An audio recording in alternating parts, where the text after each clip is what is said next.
Жолтите лисија се символ на есента, така што почетокот на оваа сезона секогаш ни носи промена на бојата од зелена во жолта и паѓање од дрвјата. Но, дали некогаш сте се запрашале што се крие зад овој природен процес? Имено, овој феномен има врска со пигментацијата во лисијата. Пигментот хлорофил, кој им дава на лисијата препознатлива зелена боја, исто така го поддржува процесот на фотосинтеза.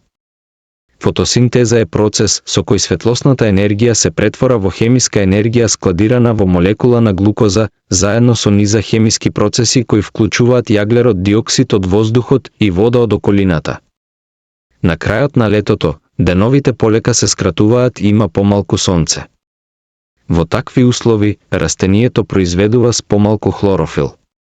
Хлорофилот се повлекува од лисијата, поради што другите бои, како што се виолетова, портокалова, кафеава и жолта, почнуваат да доаѓаат до израз, а во исто време се зголемува производството на пигменти кои ги даваат овие бои.